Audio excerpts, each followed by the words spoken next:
Good Thursday morning, and welcome to Ice Age TV, the internal combustion engine age YouTube channel that talks about all my cars and trucks, motorcycles, SUVs, dogs, the pond, life, craziness, addictions, attitudes.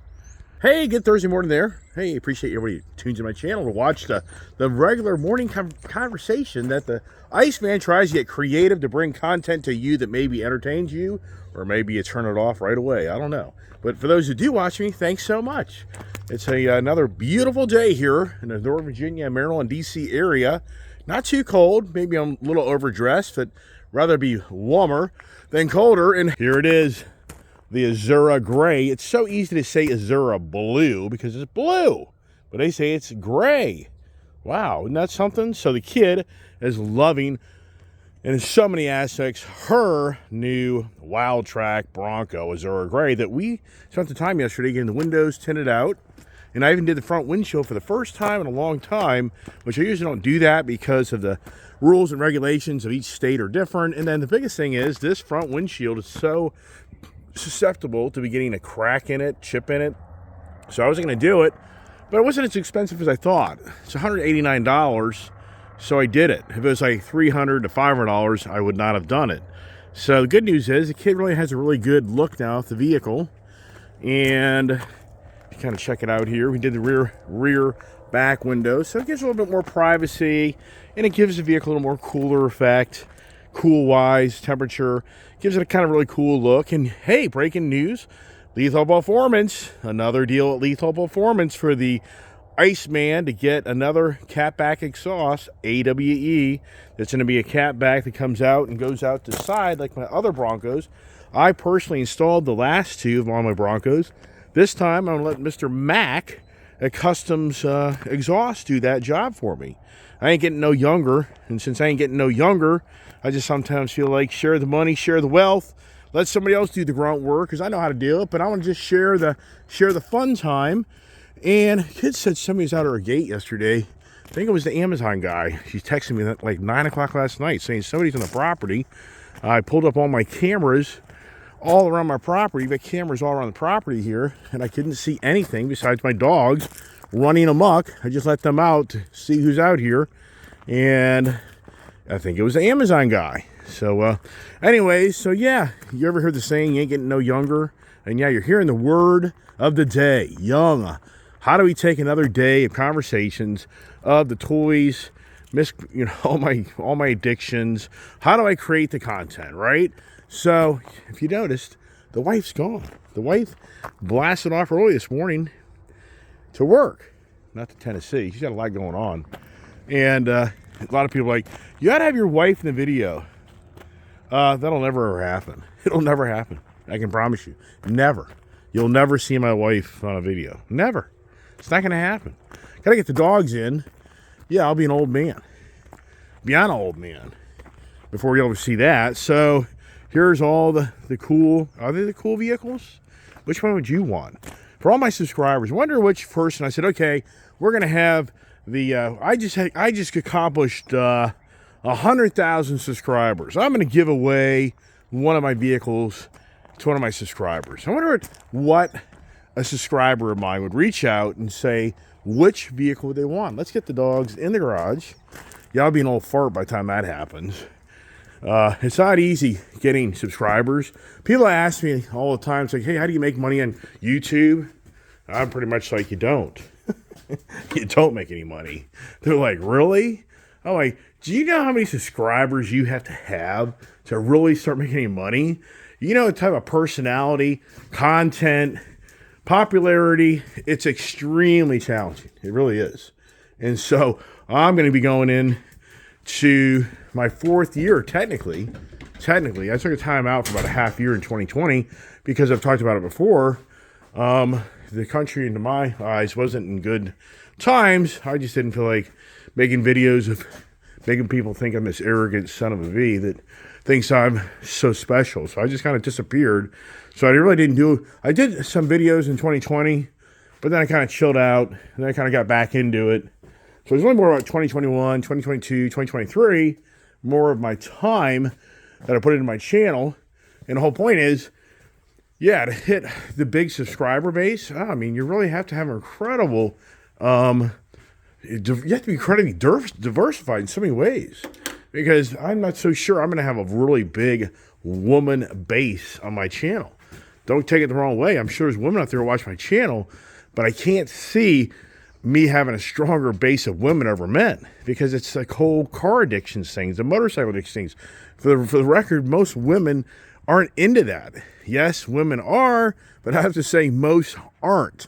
They'd be rather watching the videos of the latest, greatest bikini that's come available, or, you know, what dress or makeup, or who the heck knows. I'm not on that page, but whole point is, all right, so yeah, so I hit the big number, and I'm like, hey, I'm going to give away one of my vehicles because I've been doing this now for 20 years. Right? Yeah. How do you get to 100,000 subscribers? Oh, probably 10 years worth of work. Yeah, it wouldn't be too far. It wouldn't be far-fetched off. I mean, I can guarantee a lot of people that try this stuff, like, yeah, for me, it may be, I'll probably be dead before I get to that. Whole point is, what would you take if I did I did the 10K celebration? And I said, hey, for the first 10 people, you get 20 bucks.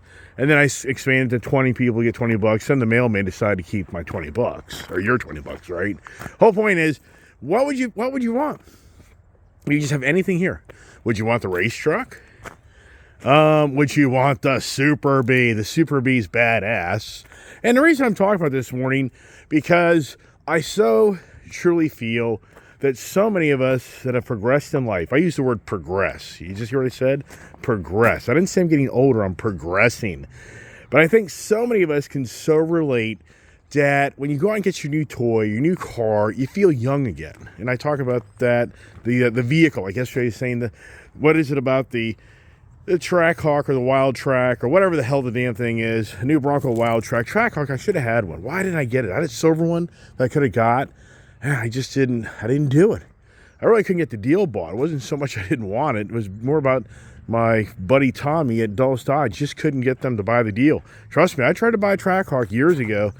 I just couldn't get the deal to go down. But anyways, I just feel so strongly that these vehicles make us feel like kids again. And why is that? And I thought to myself this morning, I think it's all because of your true beginnings of life was your mother or father driving you around in a car. I'm sure there's many, you can tell so many stories of remembering going to the car dealership with their father, maybe their mother. I would say be more likely the father. That was the case for me. Me growing up, I remember I was just a young little boy in Massachusetts, Framingham, Massachusetts. This is back probably in 1967, 68, crawling around my dad and mom's black little station wagon car. And then eventually I remember going with my father to him pick up a brand new, his first brand new car ever in his lifetime, a Pontiac two-door Le Mans with four kids and a wife. Why didn't you buy the four-door, right? So I bought a beautiful light blue Pontiac Le Mans, and that was so cool. I can just remember riding with my dad. And even back then, he used to smoke cigars. So every now and then, he'd light up a cigar.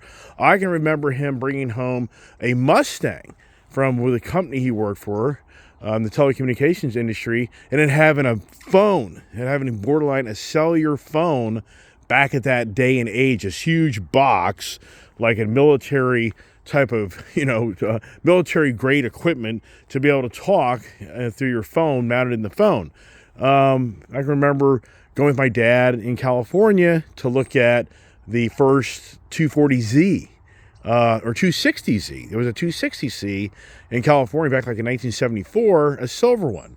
I remember going with my dad to look at a Chevy Silverado in California, which was a two-wheel drive, two-door, and it was nice wheels and tires, badass vehicle.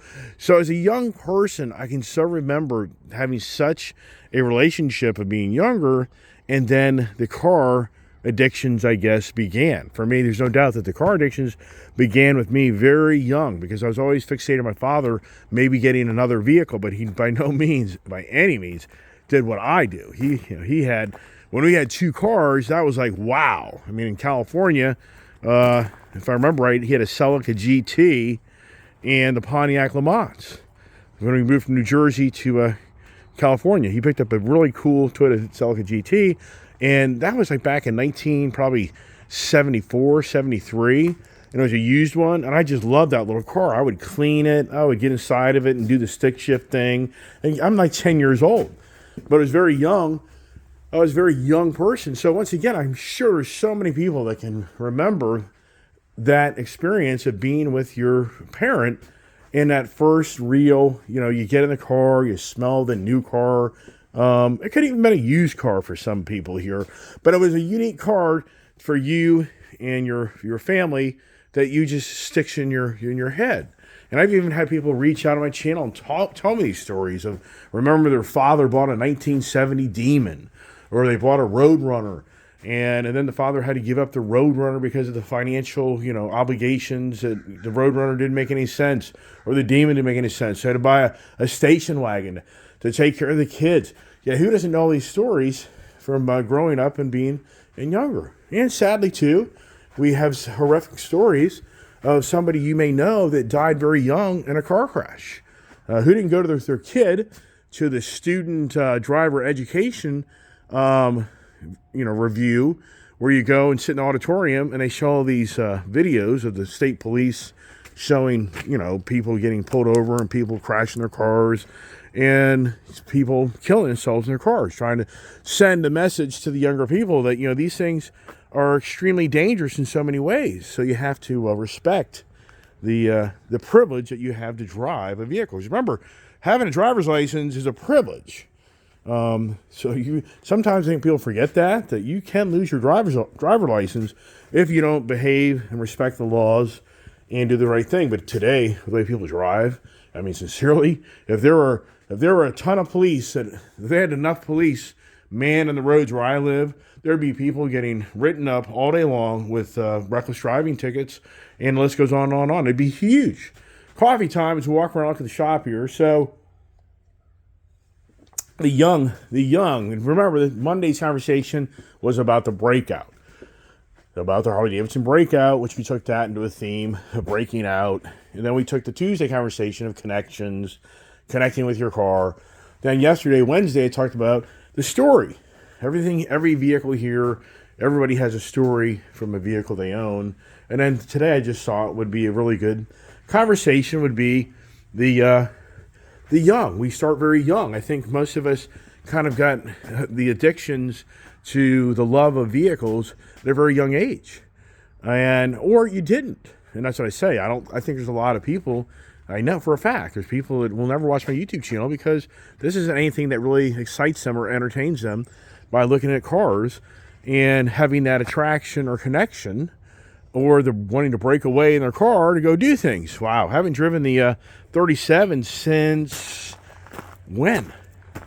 Since Sunday, I think. Sunday? I can't even know. I think it was Saturday. Yeah, I can't even keep track. That thing is so much fun. And then I got the Raptor Bronco. Great vehicle, but I got to tell you, after driving that Wild Track, the Wild Track is such a nice vehicle. It really is. I mean, anybody had their financial smarts, you don't buy the Bronco Raptor. You don't need it. For me, yeah. If you try to take sense into this guy, the young guy's brain. I mean, you've met people that look very old, but they still act like a child? Whoa, wait a second.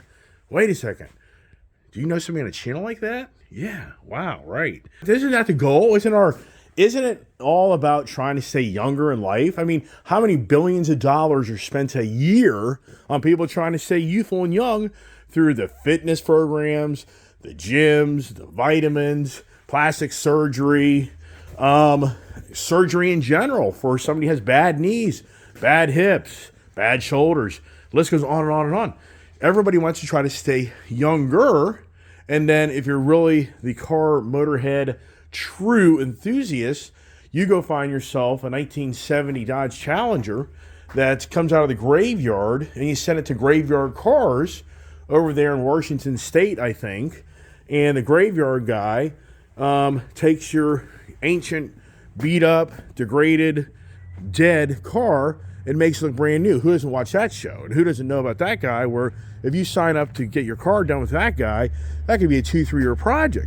Whole point is, we've got a whole ton of people out there that are looking for older cars, and when they find that special car, they take it and they want to make it look young again. I mean, that's a huge industry.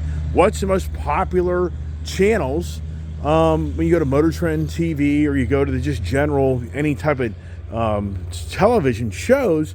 What's the most dominant thing that we've watched over the years is Phantom Works, Chasing Classics. He's more about finding those really, really rare cars. I start to think I should start calling my channel Chasing Deals instead of Chasing Classics, or being chased by the police. If you know what I mean by that from yesterday's stint on my motorcycle ride. Yeah, it's not easy being the Iceman some days. Very challenging because, can you get yourself in trouble? You can. Do I live behind the wheel of a car every day of my life? I do. and with that comes so much exposure. I mean, we are so, even I tell my daughter, it's like, you are so exposed. You are driving 150 mile an hour, 150 mile, 200 mile days on at least 3 to 4 days out of the week, sometimes 5. And you're very young in this area. The attitudes are it's just beyond believable of what you see people do if they drive down the road, and what they get away with, because there's not enough police to enforce the laws for all the loonies out there that break the laws all day long driving their cars.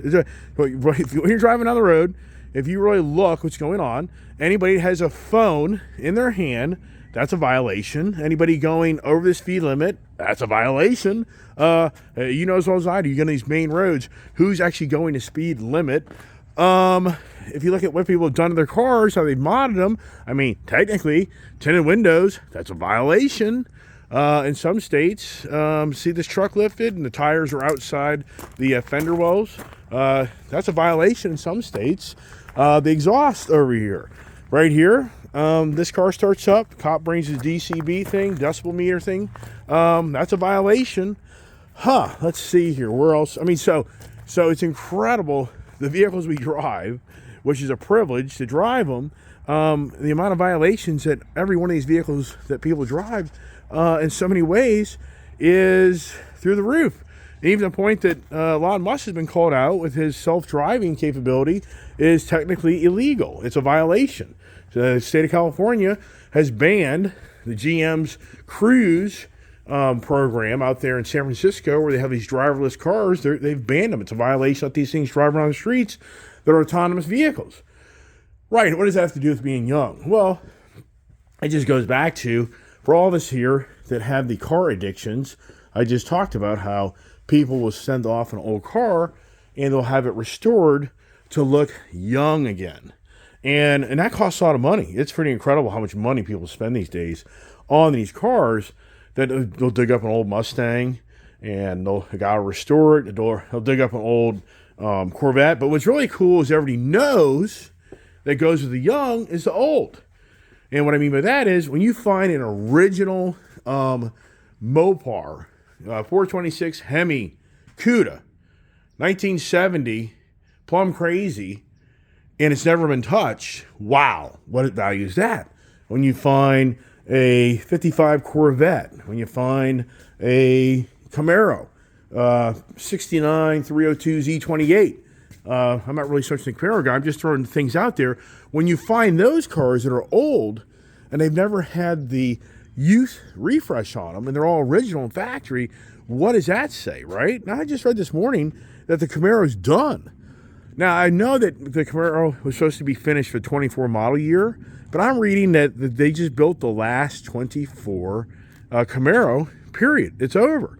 So I guess mid-year, Chevrolet did an early release of 24 Camaro. I'm guessing anybody else out there that's a big Camaro enthusiast, I'd love to hear your comment. But what I'm understanding, that the Camaro is kapoof, done. It's over. They're not going to build them anymore. The last one was built like December 13th or 15th or something like that. And I was like, wow, I thought the Camaros were still going to be for sale next year into probably like midsummer, early fall. Unlike the Dodge, the Mopar products, Dodge obviously is screwed up again. They always screw up. I don't know what's wrong with Dodge.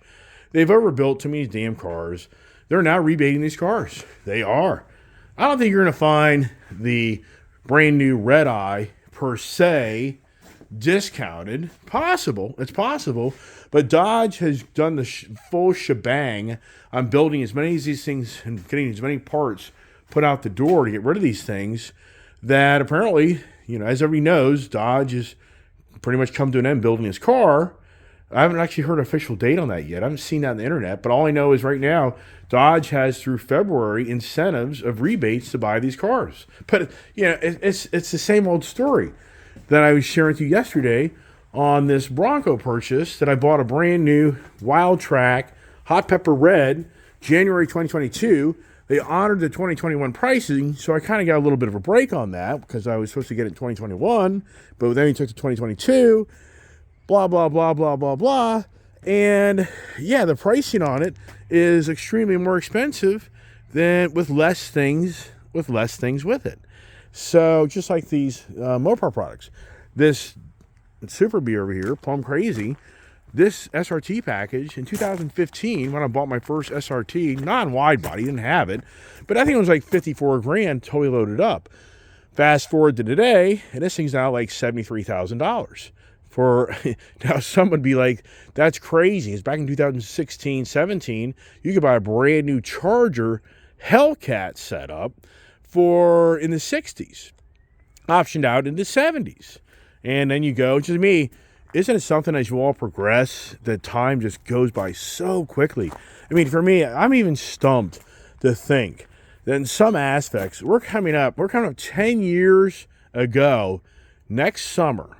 If you go to next summer, like July of 2024, you're going 10 years ago that Tim Knuskis released the preview of the Hellcat that everyone went nuts about to buy one. That was like the summer of 2024. That's 10 years ago.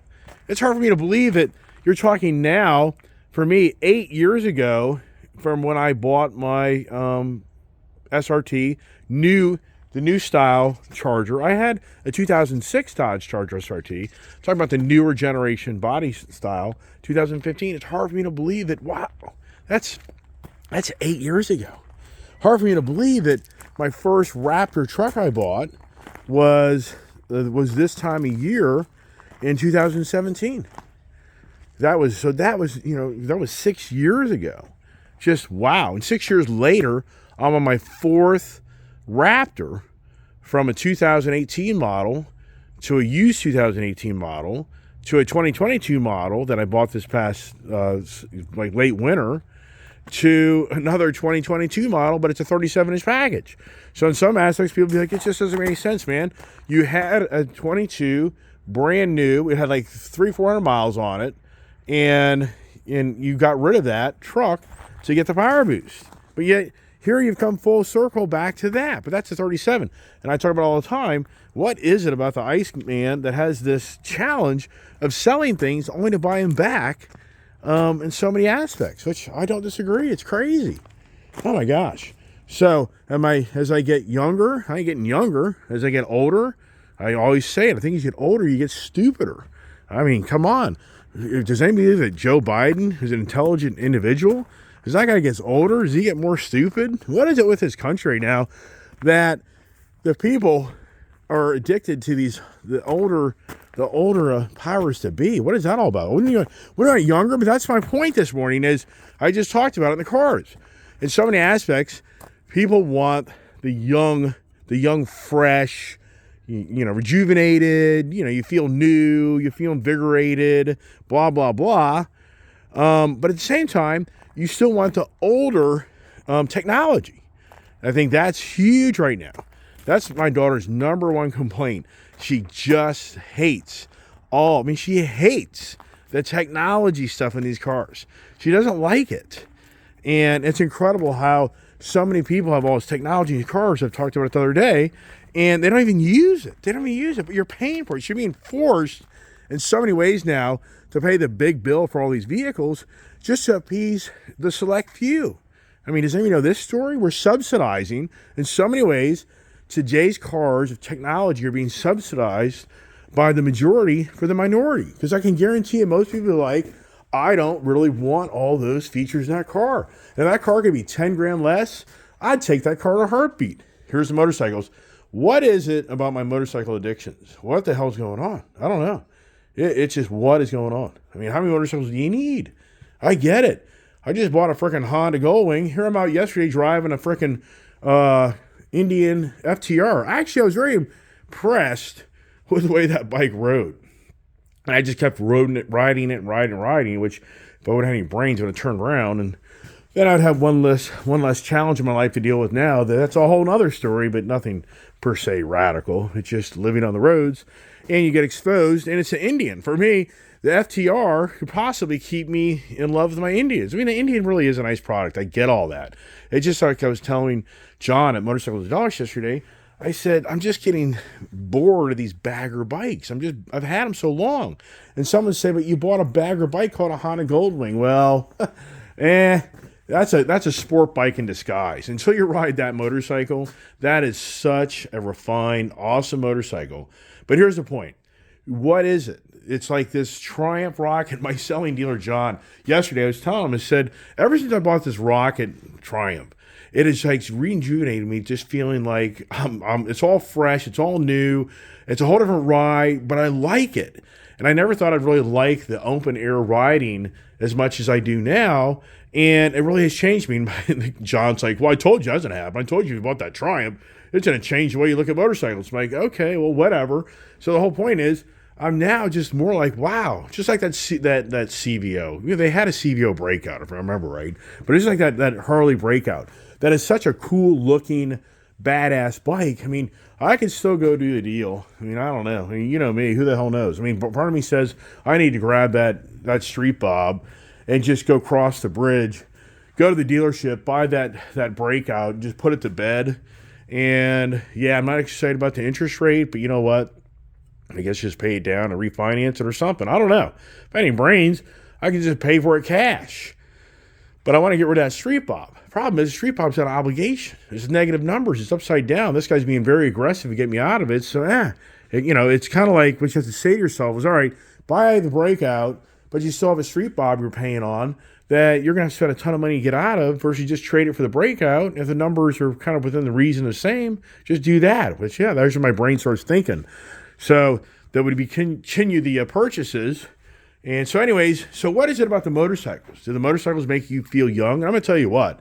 I can honestly say over the years as I've ridden, there's been some years I haven't ridden as much just due to injuries. I mean, we realize it or not, I had a severe injury in my shoulder and arm years ago when I dropped my Harley-Davidson CVO in 2018, and I used all my might to not let it fall on the ground and get the brand new bike all screwed up. And with me grunting and holding that, close to 900-pound motorcycle, it really tore my bicep, and it pulled out my shoulder. And it took me years. It took me conservative 4 years of healing. If you think I'm laying on that, you have no idea how many years my shoulders have bothered me. And so, but it doesn't mean I wasn't riding motorcycles. But the thing is, as you get older, it's just as I've spoken many times on the way you sit in these motorcycles, if you still don't have a lot of agility and you're very athletic and you're still youthful, you can't ride these motorcycles. If you're a really big person, this is challenging to get on and off these motorcycles. And God forbid you drop it and it's on the ground. How are you getting it back up? There's specific maneuvers and how you do that, but the odds are you may have to be calling somebody to help you pick the motorcycle back up. Not so much the Triumph here. The Honda, heavy motorcycle. These Harleys, the Indian, these are 800-plus pound motorcycles. So very challenging. And you find out real quick on how you think you're so youthful and not so much. But the motorcycles, I truly believe so many can relate with the motorcycles, make you feel young. Because, come on, where'd you come from? Everybody knows that if you're a motorcyclist, you came from the bicycle. That was your true beginnings of a two-wheel cycle as a young kid. And who knows that feeling being a young kid and you can get on your bicycle and zoom all around town. When I was younger, it's hard to believe back in the 70s, I was a kid. We're riding our bicycles everywhere. We're just, me and a friend, we go everywhere. California, we would ride our bicycles all over the place and didn't even think twice about it for where we are in today's society of, oh my gosh, hey, the 10-year-old kid, blah, blah, blah, where is he? who took him away, who abducted him, right? Yeah, know those stories? So it's all about, I think every one of us here watch my channel, it's all about how do we stay youthful. And the other thing is, how do you keep an attitude as a youthful individual? Who doesn't notice? And even I tell people, as I get older and progress, it's much more challenging to have that youthful spirit where you're just not the Grinch. You're not grouchy. You're not aggravated. I mean, here's the dirt bike. Yeah, does that make you feel youthful? It does. That thing, my daughter just loves that KTM bike. I mean, I'm not lying. She loves that thing. She rides that thing as much as she can. She is addicted to the two wheel speed, and the car speed. And so, all right, let's get this thing upstairs. My hand's getting really cold, that's for sure. You know, just looking around, seeing what else we have here to share with the youngster conversations on all of us here wanting to. We're seeing another year pass before us, which that's like wow. And this will be the first year for my family that we all are not together. The first year in many, many, many years, which is kind of disappointing and too bad. Let's get up here, Mr. Willy Pilly. I don't think I put my barn opener down, and so I'm sitting upstairs. I'll probably crunch it. I don't think I did that. Oh, I did. All right, well, it's cold. It's cold, but it's not cold. Get the heater going. I don't know if I can without spilling my coffee. And look at the theme of my office. We realize or not, see that picture there? I always had a vision of me living on a piece of property with a pond. That's no lie. So I had that picture many years prior to me on this property. Look at the Indian Roadmaster. That's a beautiful bike. I mean, in so many ways, just that would be the right bike to buy for Indian. That would be the more appropriate bike. But I don't know. It's the Chieftain. I've already had it. It's a Chieftain with a different fairing on it and different bags. But it's the same frame, same thing. So looking around my office here, you got the Duster. Remember the Plymouth Duster? The Jeep. The Corvette. I was such a big Corvette guy. Super B. There you go. Harley Davidson. Suburban. Had a bunch of Suburbans. Here you go. See, you don't really see this much. I usually walk upstairs, so you don't really see me walking downstairs. Here's my boating theme for the boat. No, stay there. And then you come down. It's all about Indian. I have so much more Indian paraphernalia than Harley. You'd have a hard time believing that I'd ever be a guy to get rid of my Indians, which I don't disagree. That doesn't happen, so who knows how it'll play out. Time flies by. That is like the summer of 2017. It's just hard to believe that that's already going to be 7 years ago, spring, that I bought a brand new boat, Scout boat, for my brother and dad, and I took it to Florida, and I helped them own a boat. That's a fact, just so you know.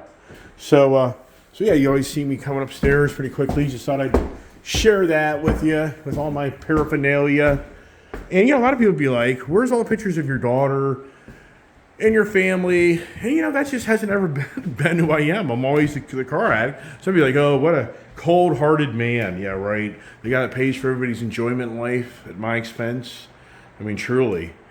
So, you know, the Mopars, Harleys. So, in some ways, it's kind of ironic that in some ways, here's the 240Z. Here's my Supra that I had for a short while. Corvette, so I was such a Corvette guy. But Mopar, I mean, Mopar has been really who I am for the most part. It wasn't really until the Raptor came along in my life that changed my direction of being such a Mopar guy to go become a Ford guy. I mean, just incredible, really. So, youthful. How do we stay youthful? How do we stay, you know, balanced? How do you stay on the right page in life? That's a challenge. Very challenging as you progress in life to keep the excitement, the happiness. And we see this. I mean, we see this in people we know. And really sadly, the health. But so unfortunate. And I said this some years ago. I said, do you know how many people right now are looking out a hospital window? Or they're sitting looking out a window. They can't do things anymore. They become of an age in life that the physical capabilities are gone. And I just think, wow, I think people forget that you're not going to be able to run around and do the hula hoop and the jumping exercises, the skipping the rope, jump rope. Can you do jumping jacks? I used to always have fun with my dad. I'd be like, all right, Dad, let's get the day going. Let's do some jumping jacks, push-ups. I'm just being funny. But it's like, yeah, can you do that when you get to a certain age? Can you do jumping jacks? Can you do push-ups? Can you do a pull-up? Can you run in place? I mean, these are all things when you're growing up that you did where you were so youthful. But we know now that as we progress and get older, you start to have physical challenges. And sadly, you can be injured as well because of the job you do, car crash, motorcycle crash. They can be literally just from physical work. You can work out and hurt yourself from working out. Or you volunteered to be LEO, or you volunteered to be military, and you had a horrific accident, or you've lost a limb, whatever it may be. So, once again, as we're younger and as you progress, I can assure you that, the number one goal for all of us is how do we keep that youthful spirit, the youthfulness of us. Jack LaLanne. Does anybody remember Jack LaLanne? How many years did that guy work out and lift? And, I mean, did that guy die in his 90s? But at the same time, who doesn't know the stories of the guy that was the marathon guy that dropped dead when he was 40? I mean, just that. Yeah. Yeah, whatever. Boy, this heater's getting me this morning right now. I got to kind of move that back. And so for me, the car, it's a psychological thing. It's chasing the deal. That's what my wife always says. It's like you're so much about chasing the deal and getting the deal done, and then you get what you want, and then it's, you've had your day, and you want something else to go chase, which I don't disagree. That's so true. And at the same time, I get the enjoyment of just the new thing, the new feeling. So it's reinvigorating. Okay, so for me, yeah, do I have my challenges? I do. But I know of people have relationship challenges where they're looking for the next date. They're looking for the next, person to have fun with. And that's huge. That's a very challenging thing, especially as you get older in life. For men, and I'd say women, for men, what is the deal with all the beautiful women hanging out with the old guy? I'm sure people will be like, I don't know if that's so factual. Let me clarify. What is the deal with the older guy hanging out with all the beautiful women that has a bunch of money? Yeah. Right. For anybody, the older person's like, there ain't no young girls running to jump on me. I'm like, right, because you don't have enough money in the bank account, and you're not known in town to have enough money in the bank account. Many people would be like, yeah, most women are running away from me as fast as possible. Yeah, well, I could believe that too. It goes both ways. But yeah, so and here's the next thing. Money doesn't buy happiness. Well, I don't know about that. I mean, I think, who's saying that? The guy that's broke or the guy that has all the money, right? I mean, money doesn't buy happiness. Now he's just saying, is that contradictory or what? Yeah, it's all about having money. How do you manage to have happiness with your money? Yeah, is that challenging? Yes, it is. Anymore, you notice how when the Mega Millions, the Powerball goes to 500 million, it gets won by somebody. It's not even headlines. No lie. If you watch these lottos anymore, people are winning $100 million, $50 million, it's not even the news anymore. It's like whoop-de-doo-dah. Wow. What is that? I mean, good Lord. For all of us here that are older, I'm sure all of us can reflect on the youthful years of what used to be, in our eyes, very expensive. But yet today we now say, that was cheap as hell. But back at that time, it was very expensive, especially as you kind of get going. Now, moving from the cars and motorcycles, then you go to the state of times. Look at Elon Musk. Elon Musk, I'm telling you, the guy is getting tarnished. The EU, European Union, is going after him for the hate speech on his X channel. He's not meeting the EU so-called social network guidelines. So what's going on in his X? So they're trying to maneuver to possibly ban X in the European countries. I'm not sure it's going to play out that way, but they're working on it because Elon just says F you, right? And then Starlink now. There's a whole now article about Starlink is being challenged because of the new FCC ruling. I saw this highlighted on a YouTube channel just last night. I didn't even watch it, but it's talking all about how Elon Musk is now a target by the FCC because of his internet service provider thing that I've talked about a lot here lately. And so, what does artificial intelligence do? I mean, is an artificial intelligence going to make you feel younger, or in so many ways stupider? I mean, sincerely, with this artificial intelligence, with the knowledge it's being given to tell you how stupid you are, I mean, will the computer just say you're just a dumbass when it's all said and done? I mean, and so maybe the remote working makes people feel youthful because you get to spend more time with your family. Isn't that something? Isn't it something when you're with your family? And there's a very fine line there. I've been blessed because for my family, we all get along. We have a lot of fun, and we do a lot of things together. And I've been blessed to have very just loving parents and sisters and brother. And so it brings you back to feeling like young. Or I get it. There are so many families. It's literally a downer. It's a downer to think you have to go travel for the holidays to go hang out with family, where some don't want anything to do with it because it's such a separation from being younger when you grew up, and on how you took one path in life and your brother or sister took another path, or your mother and father, and it becomes divisional. It becomes because what you feel is right versus wrong. It's huge. And so our younger years, we were so innocent and vulnerable that we seemed to, for the most part, get along and had incredible experiences with one another. But as we've grown older, it's become more challenging because of our views and how we look at life, and we start to take a different position of what we feel is right versus wrong. And that's like in friendships. It's like Tim, my good friend that I used to hang out with in New Jersey, but you're going over 40 years ago. And we're texting, and we seem to still be on the same page. Now, I've been through life. I've texted many people throughout life, and it's always a concern of mine because your texting relationship is a whole different than physical in-person relationship. It's just incredible. I've witnessed this. I've had it happen before. So you can have an incredible relationship through the electronics, but then when it comes to being in person, you still have the same relationship. I'm sure a lot of people can kind of relate with that. And that's the danger of today's society more than ever, as we all know, is that everybody's hiding behind their screens and posting and texting and making comments in so many ways that are rude and not nice, that in person, I'm not so sure that person would do that as well. But some would, because it's just, yeah. So once again, I said it earlier, how many people look somebody's older and say that person's still a kid?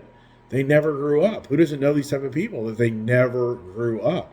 But in some aspects, they're funny and they're different, and they kind of keep that youth about them versus the other person.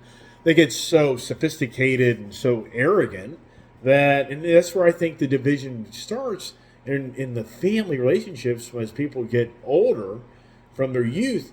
Is I think one side never grows up, the other side did, and so there's just a total separation. So just like in marriage, I so much believe that the marriage, we're all young usually. Not everybody gets married young, but for the most part, most of the relationships are young. Then it's such a physical relationship, and as you progress, that physical relationship tends to get weaker. And there's some couples that have incredible relationships, but I just, from what I witness, what I see on our journeys, when you're young, that physical companionship is just incredible. It's the nicest, greatest thing you could have as a young person, to have a relationship with somebody in a physical way and mental. But I think that what happens is, as we get older, that physical relationship starts to wane, and then it turns into more of a mental relationship. And that's where I think it's very challenging.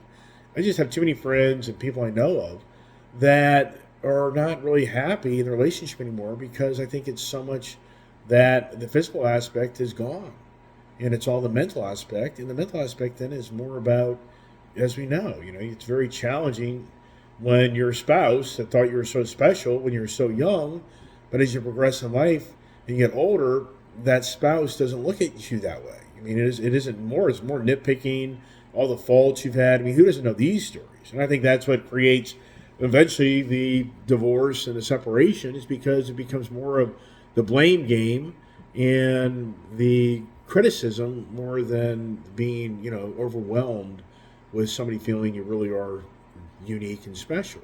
And that's why I think new relationships are so powerful, because that's right out of the gate usually what happens. You find somebody, you want somebody, because you think they're so unique and special, and then there's that physical attraction. But yeah, it gets heavy and deep. But the whole point is, when you have a new relationship with somebody that's a young, it gives you that youthful, and is that what it's all about? I was talking about the other day about the plentyoffish.com, the guy that created the website where he made his millions upon millions of getting people to feel youthful again by and here's an interesting fact that it's kind of weird that I even thought of this, but here's what's really interesting. So because I have some friends that are in challenging times relationships, and have I had challenging times? Of course. I mean, anybody that's married, if you haven't had challenging times, I'm not sure you're married. I'm sure there's an exception out there for a select few, but for the most, I think most will raise their hand and go, yeah, very challenging. But what's interesting is, if you look at the Dark Ages, if you look at if you look at the older times, the woman and man had separate beds, and that's a conversation that has actually come up. I think it's pretty cool because I saw this whole article on the Wall Street Journal over the past weekend that a growing trend is in relationships that the spouses sleep apart from each other. They have separate beds. They may even have a separate bedroom, and you've seen, the heirs, the very elitist, the rich people, you'd see how they have two separate beds. And what they're saying is it's really a better relationship because usually one of the spouses is sacrificed over the other one because of their sleeping habits. My mother will tell you, my father, he likes to ski in his sleep. He likes to do the foot shuffle when he's in his legs. He likes to move his legs. So my mom always has been critical of my father is sleeping at nighttime because he's moving. Now, other people, I can guarantee you, will say, yeah, my challenge is my spouse snores. And that's a huge challenge. Or my spouse likes to watch TV until 2, 3 in the morning. Or my spouse likes to get out of bed and go have, whatever. And so they're saying that what they're seeing is people frown upon, in general, if you tell somebody we don't sleep together, I think a lot of people kind of look like, well, why wouldn't you sleep together? I mean, what's wrong in your relationship? But what they're saying is a healthy relationship, as long as you can keep the physical aspect of the relationship going, meaning the sexual, the touching, hugging, kissing, whatever. But they're saying that while you being in separate beds, you're both going to get better sleep. And that's a big problem in marriages, that people feel obligated to be in bed with their spouse, even though they're not really sleeping like they did when they're younger. And then when somebody gets sick and they're coughing and hacking, I think a lot of spouses leave the room. I think that's the right thing. If you're really sick, I don't think you want to be hacking and coughing all over your spouse. But anyways, whole point of the conversation is, I thought it was a really good conversation, because I think some people will take that as a negative type of relationship and a lifestyle. And for me, I think, no, I don't think it is. I think it's a more powerful, because you're respecting your spouse's well-being of them being able to sleep well, or you being able to sleep well.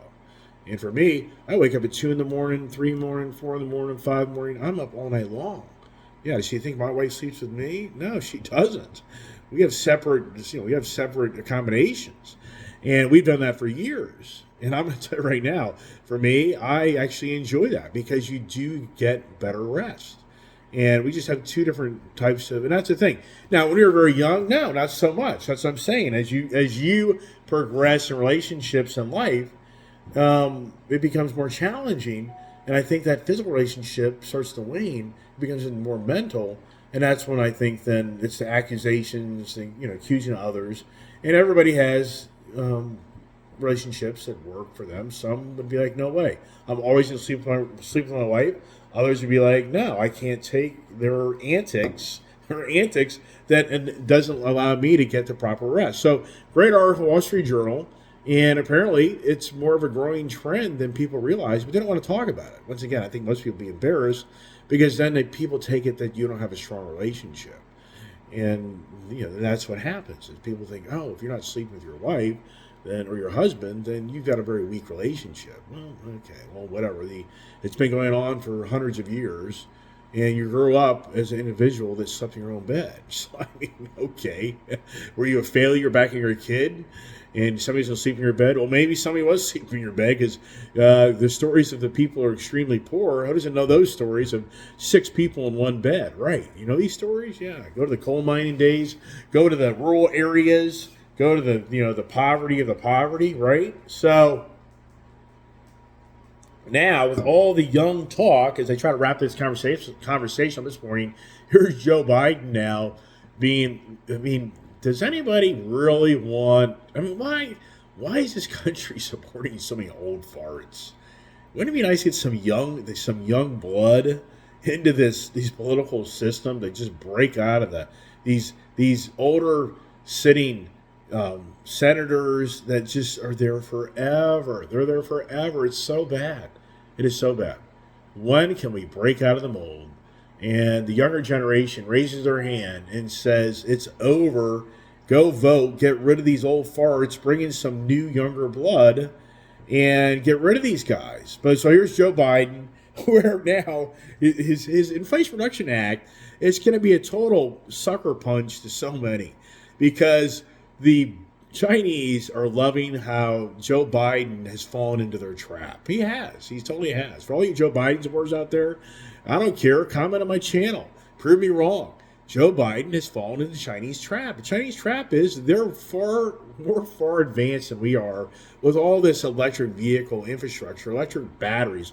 They're not ahead of us in all the pollution in the world, but Joe Biden is going to have to follow Donald Trump's policies of the tax on the importing from China, so that China can't get stuff here to be bought, because he's going to have to put such a strong tax on all goods on China, because he sees that China has better electric vehicle infrastructure, better battery infrastructure, and they have much less expensive battery-powered cars, and the list goes on and on and on. That's just going to obliterate the so-called Inflation Reduction Act, so-called everybody's going to have a job building things back in our country, while China just circumvents it like never seen, because you'll be able to buy everything else so much cheaper. So Joe Biden right now, they're getting ready to raise possibly higher tariffs on China.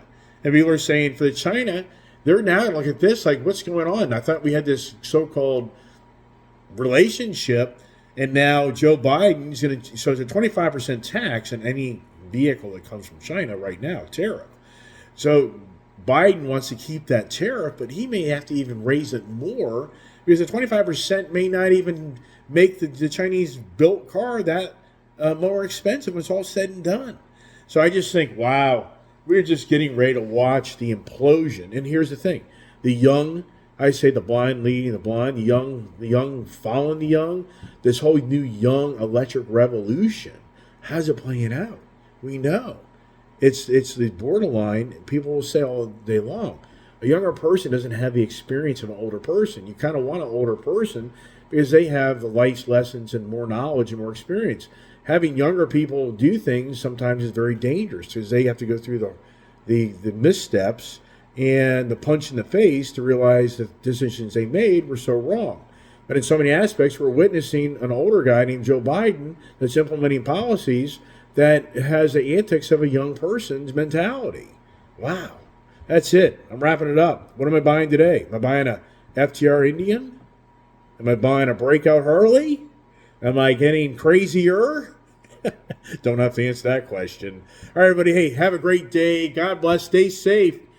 Keep the channel, keep your eyes open. Your ears open?